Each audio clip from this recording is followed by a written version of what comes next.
de outro. Eles começam a ler e observem que Jesus ele vai falar sobre 3 coisas aqui, nós vamos ver. Jesus ele vai falar sobre o arrebatamento da igreja e sobre a sua vinda. Mas pastor, não é a mesma coisa? Não. A vinda de Jesus é uma coisa, o arrebatamento da igreja é outra coisa. E isso nós vamos entender no decorrer desses estudos, né? É por isso que é muito interessante nós estarmos participando do culto de doutrina, onde nós vamos começar uma série de estudos falando sobre o arrebatamento da igreja, os sinais da vinda de Jesus, e também sobre a tribulação, sobre as bodas do Cordeiro, sobre o milênio e sobre o juízo final. Então será interessante que você não deixe de participar desses estudos, amém? Quem puder trazer papel e caneta para anotar, é muito interessante vocês estarem anotando também os versículos, porque às vezes até mesmo as pessoas que são de seitas, eles chegam e querem confundir a nossa mente com os seus ensinamentos, e nós precisamos estar cientes, né? Evangelho não é só movimento, evangelho não é só momento em que nós sentimos a presença, evangelho é ter conhecimento. Certa vez o apóstolo Pedro disse assim: antes crescei na graça e no conhecimento. Se eu só crescer na graça, eu vou virar um crente muito espiritual, e tudo que eu ver eu vou espiritualizar, né? Mas se eu crescer na graça e no conhecimento, eu vou ser um crente moderado, temperado, não é isso? Eu vou ser um crente que vou saber dividir as coisas. Eu também não posso crescer só no conhecimento, porque vai ficar aquela coisa, só palavras, só letra, e a Bíblia diz que a pregação é o evangelho no calor, ou seja, a pregação mais a unção de Deus sobre a vida do pregador. Então é preciso nós crescer na graça e no conhecimento, amém? Eu tenho um colega que ele cresceu tanto na graça, esqueceu de crescer no conhecimento, que tudo que ele via, ele repreendia. Só que ele repreendia cuspindo, então a gente saía logo de perto dele, porque sabia que ele ia cuspir alguém. Amém? Mas nós precisamos crescer na graça e no conhecimento. Versículo número 3, quem pode ler para mim?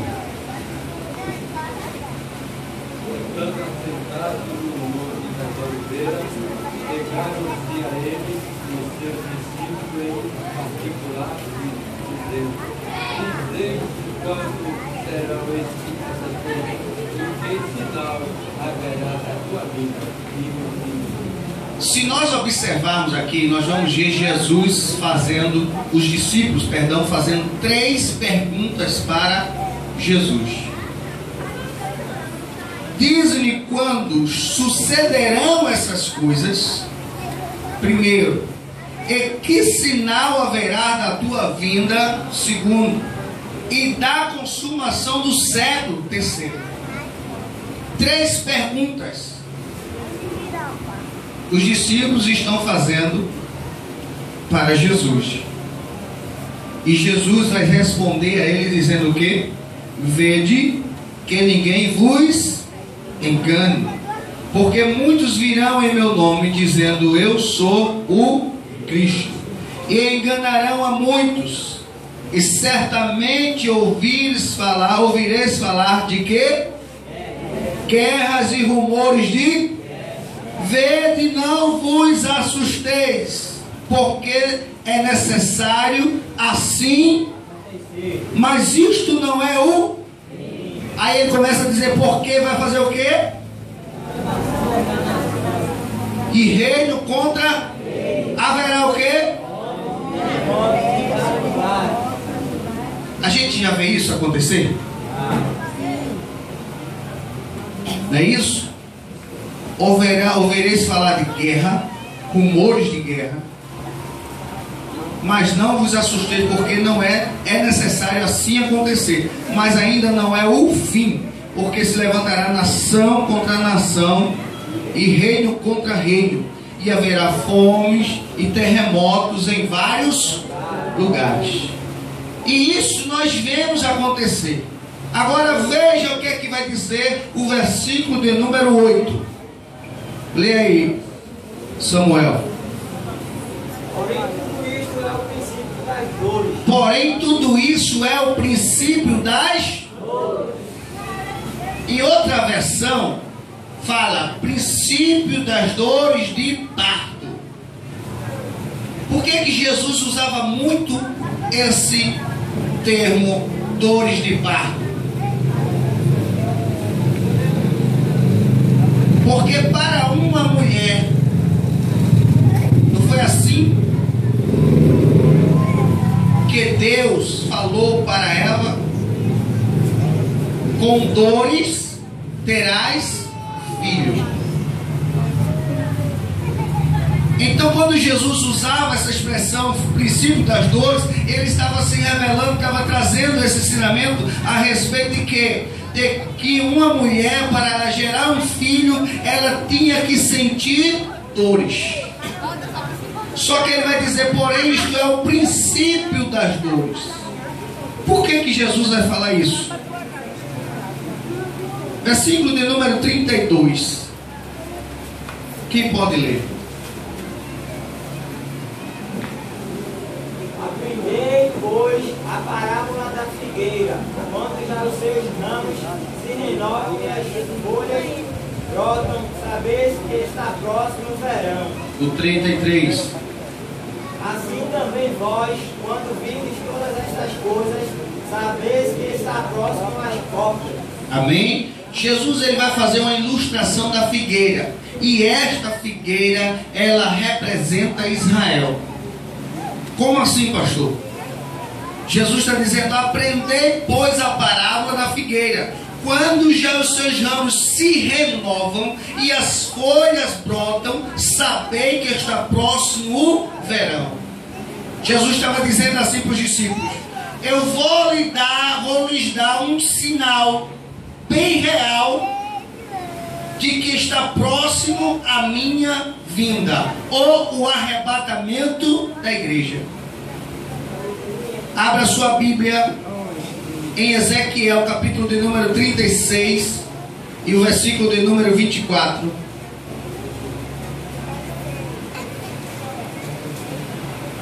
Ezequiel, capítulo de número 36 e o versículo de número 34. O que é que diz? Tomar-vos-ei de entre as nações e vos congregarei de todos os países e vos trarei para a vossa terra. Amém? 37 e o 21, Breno.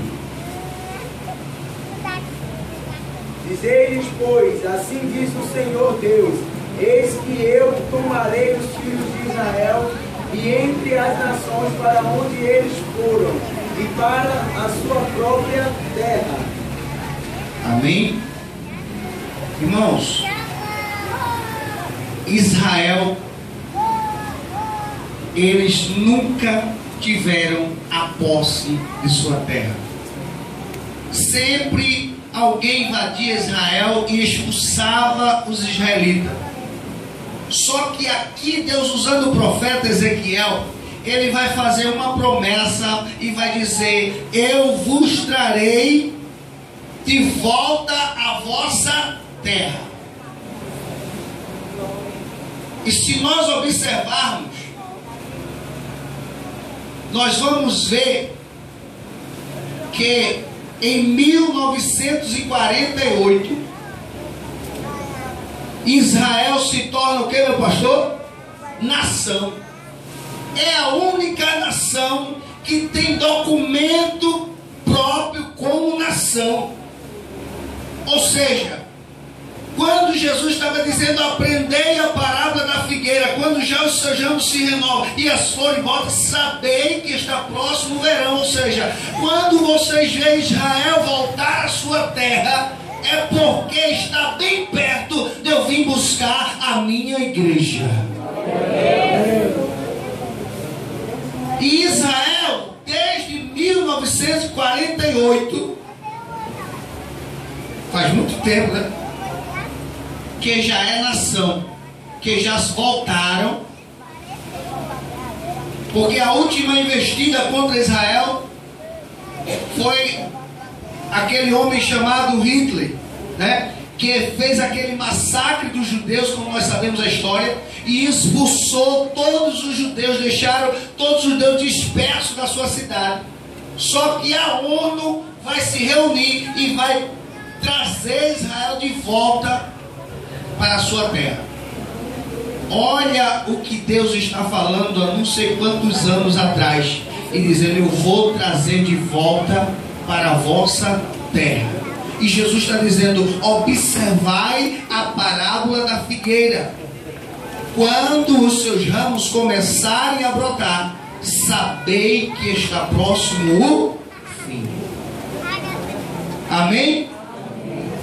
Sabei que está próximo o fim. Mas pastor, por que ele vai dizer: porém tudo isto é o princípio das dores e não as dores? Isaías capítulo de número 66. Observe.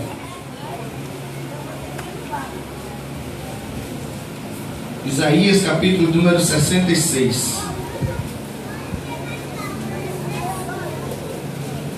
Versículos 7 ao 9. O que é que diz?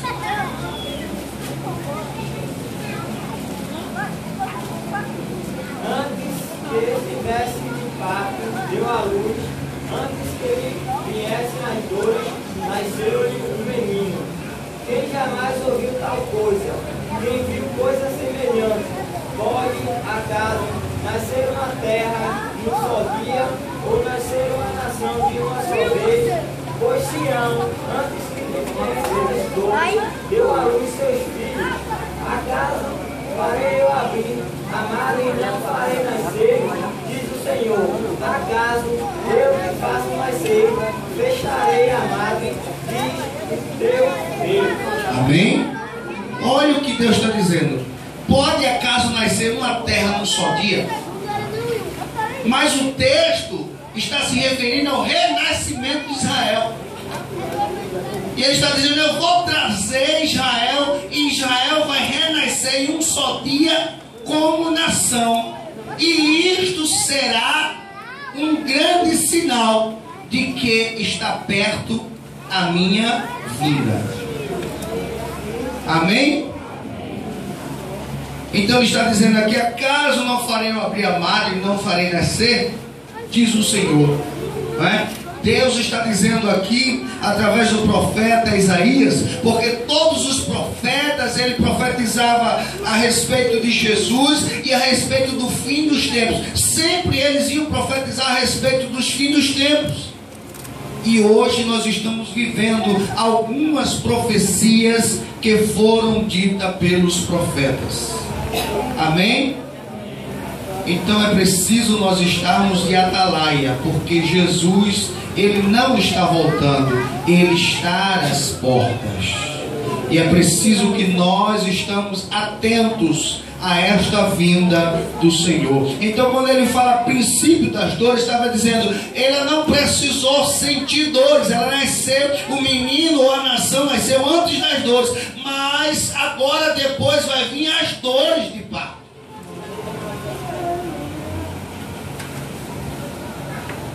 E essas dores, eu não quero estar aqui para sentir. Amém?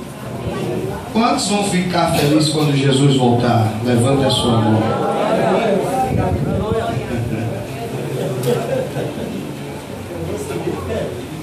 Quantos vão ficar felizes quando Jesus voltar? Levante a sua mão.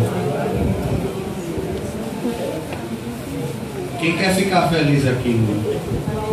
Eu quero subir feliz. Quem quer subir feliz aqui? Levanta a sua mão. Eu também quero subir feliz. Amém? Eu não queira ficar aqui, porque a Bíblia diz que se não fosse pelos escolhidos, muitos não sobreviveriam. Amém? se os dias não fossem abreviados. Não é, meu pastor? Aleluia. Então, irmãos, nós vemos aqui Deus, Ele nos orientando através da sua palavra, que Jesus, Ele não está voltando, Ele já está às portas. E é preciso nós termos cuidado, estarmos sempre em vigilância, porque Jesus, Ele está voltando.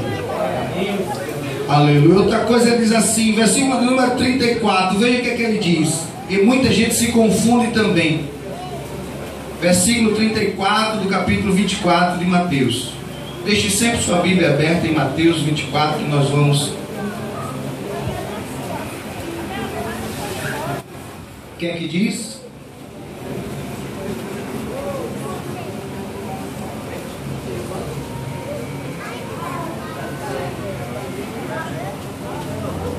Verdade vos digo que não passará essa geração sem que tudo isso aconteça.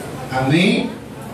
Em verdade vos digo que não passará esta geração sem que tudo isso aconteça. Ele diz: passará o céu e a terra, porém minhas palavras não hão de passar. Jesus, ele se refere, quando ele falou que não ficaria pedra sobre, né? E às vezes nós costumamos dizer que toda a terra será destruída, sim ou não? E nós vamos observar isso lá na frente, que Jesus não está se referindo à terra, mas olha o que os discípulos estão mostrando para Jesus. Tendo, o versículo 1 do capítulo 24, tendo Jesus saído do templo, o que é que eles mostraram para Jesus? Ao quê? A estrutura do templo. Eles estavam dizendo: olha, Jesus, como está bonito o templo que Herodes fez, bem estruturado, pedra sobre pedra, tudo organizado. Aí Jesus olha para ele e diz assim, ó: mas eu digo a vocês que aí não vai ficar pedra sobre pedra se não seja derrubado. Os sinais já começaram a acontecer desde a época de Jesus. Como assim, pastor? No ano 70 depois de Cristo, houve um homem por nome de Tito, ou general Tito romano, e ele vem, saqueia Jerusalém, toca fogo no templo, destrói toda aquela situação, aquela estrutura, e cumpre-se a palavra que Jesus falou: não ficará pedra sobre pedra. Glória a Deus. Ou seja, e ele diz assim: não ficará pedra sobre pedra. E aqui no versículo 34 ele diz: em verdade vos digo que não passará esta geração sem que tudo isso aconteça. E as pessoas começaram a observar e dizer: eita, isso vai acontecer em nossa época. Mas uma geração, na época de Jesus, ela tinha a sua aproximação mais ou menos de 70 anos. Observe que lá no capítulo 15 de Gênesis, Deus vai dizer que o povo de Israel, ele vai passar por terra alheia, vai ser escravizado, e vai depois Jesus diz que, o próprio Deus dizendo que eles vão passar 400 anos, e na quarta geração eles vão retornar para a terra. Ou seja, uma geração naquela época de Abraão era 100 anos. Na época de Jesus, 70 anos. É raro você ver uma pessoa que ela passe dos seus 70. Não é assim? O índice de mortalidade das pessoas é mais ou menos aos 70 anos de idade.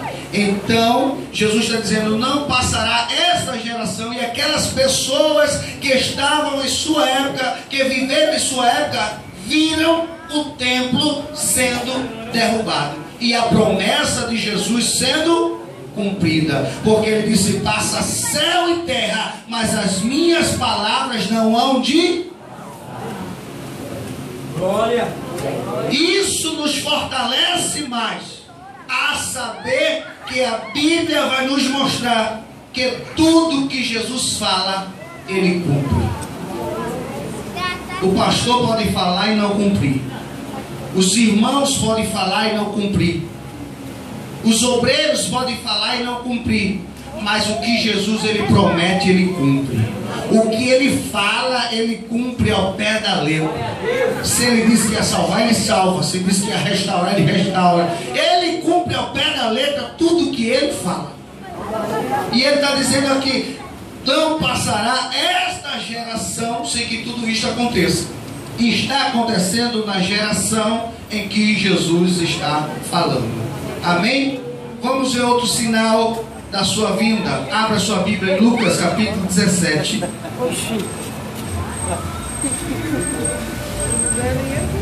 Quer cultuar também. Lucas capítulo de número 17. E o versículo 26 ao 27. Quem pode ler?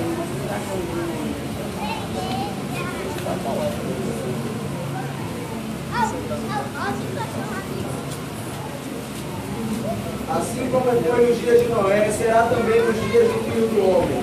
Comiam, bebiam, casavam e davam-se em casamento, até o dia em que Noé entrou na arca, e veio o dilúvio e destruiu a todos. Amém? Comiam, casavam e davam-se em casamento. Jesus está dizendo: assim como foi nos dias de Noé, será também nos dias do Filho do Homem. Como assim, pastor? Vamos lembrar um pouco como era no dia de Noé. Como era no dia de Noé? Não havia chuva, sim ou não? A terra era regada por baixo, não se chovia, a terra era regada por baixo. Quando Noé começa a dizer que vai chover, o pessoal olha para ele e diz assim: o velho enlouqueceu, velho. O velho enlouqueceu, que negócio é esse? Ele começou a construir uma arca e dizer que vai chover. Como é que nem rio tem aqui? Como é que vai chover? Sabe quando você chega para alguém e diz assim: olha, Jesus está voltando, o que é que essa pessoa vai dizer para você? Eu escuto isso desde a minha avó. Esses crentes ficam aí nessa besteira, achando que Jesus vai voltar. Jesus já veio, irmão, não é assim? Já morreu, já foi para o céu, ele não vai voltar mais não. A mesma coisa zombavam de Noé. A mesma coisa zombavam-se de Noé, falavam: esse velho enlouqueceu, que negócio é esse? Como é que passa o tempo todo construindo essa arca? Para que se não vai servir de nada? Mas a Bíblia diz que depois que Noé entrou na arca, as portas se fecharam e ninguém mais conseguiu entrar, porque enquanto Noé tinha fechado por dentro, Deus foi lá e fechou por fora. Ainda que Noé quisesse salvar alguém, foi tarde demais. Aleluia! Glória a Deus! Aleluia! Sabe o que é que eu aprendo aqui, irmãos? É que muitas vezes a gente acaba até caindo nessa besteira e olhar e vai dizer: mas é mesmo, faz tanto tempo que eu escuto falar que Jesus vai voltar, e eu acho que vai dar tempo eu fazer isso ou aquilo, vai dar tempo eu me reconciliar, vai dar tempo eu fazer aquilo ou outro. A Bíblia diz que será num abrir e fechar de olhos, que nem os cientistas conseguiram fazer essa contagem, essa cronometragem quando você pisca os olhos. Ou seja, quando você menos esperar, a igreja já foi arrebatada, Jesus já subiu, e ainda que alguém queira buscar, será tarde, porque as portas vão se fechar.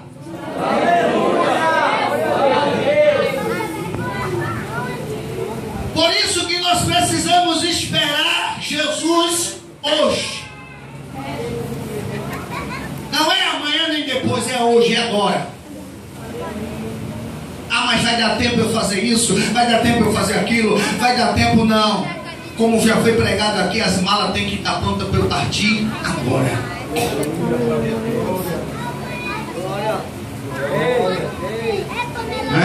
É agora.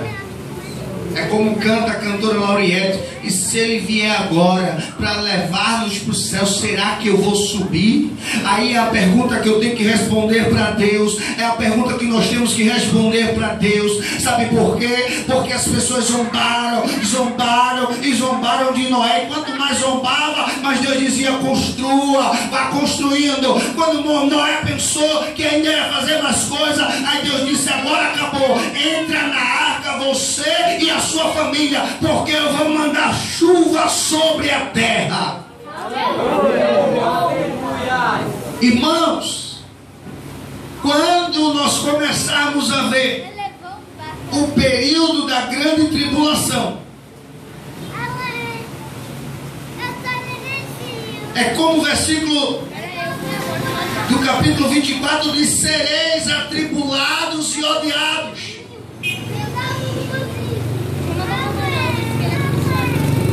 Se hoje a gente diz que as coisas estão difíceis, imagina quando a igreja for arrebatada.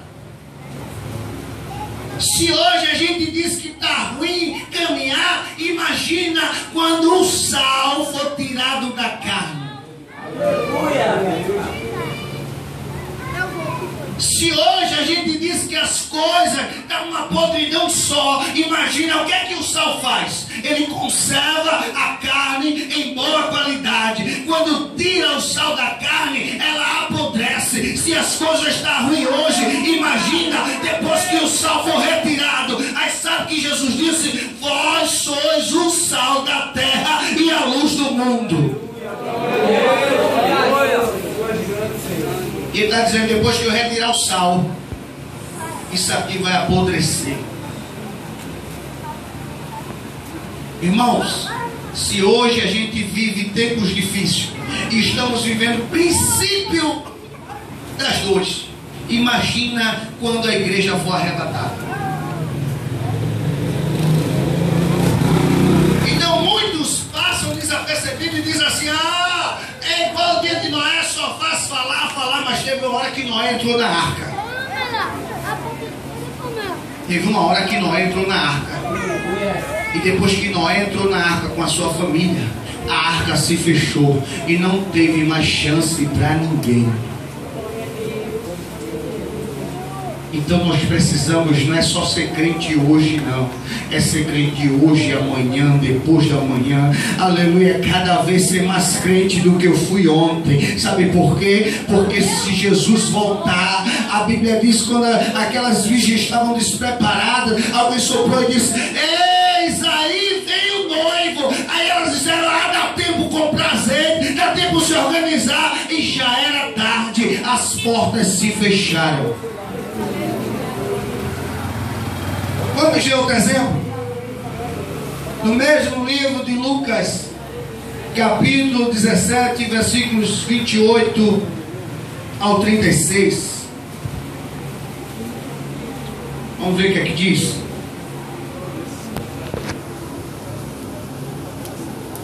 Como também, da mesma maneira, aconteceu nos dias de Ló. Comiam, bebiam, compravam, vendiam, plantavam e edificavam. Mas no dia em que Ló saiu de Sodoma, choveu do céu fogo e enxofre, e os consumiu a todos. Assim será no dia em que o Filho do Homem se há de manifestar. Naquele dia, quem estiver no telhado, tendo as suas alfaias em casa, não desça a tomá-las. E da mesma sorte, o que estiver no campo, não volte para trás. Lembrai-vos da mulher de Ló. Qualquer que procurar salvar sua vida, perdeu-a. E qualquer que perder a vida, qualquer que a perder, salvá-la. Amém? Quem lembra como era nos tempos de Ló? Não é? Irmãos, nós temos um sinal claro e bem real da vinda de Jesus. E muitas vezes estamos dormindo. Você lembra como era nos tempos de Ló? Lembra o que é que acontecia nos tempos de Ló? Quem lembra? O quê? Prostituição, homossexualismo. Homens se relacionavam com homens, mulheres se relacionavam com mulheres. E Jesus está dizendo assim: assim como foi nos tempos de Ló, assim será a vinda do Filho. Hoje em dia, irmãos, sabe o que é que dá mídia ou ibope na televisão? Não é mais piada, não.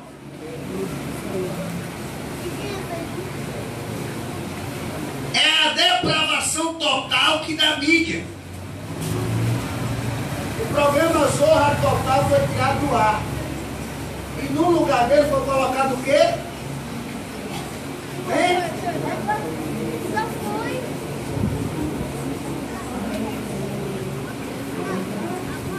Preste atenção. Pastor, o senhor assiste televisão? Eu tenho uma televisão. Um bom pregador, ele anda com a Bíblia e o jornal do outro lado. Certo? E nós temos que observar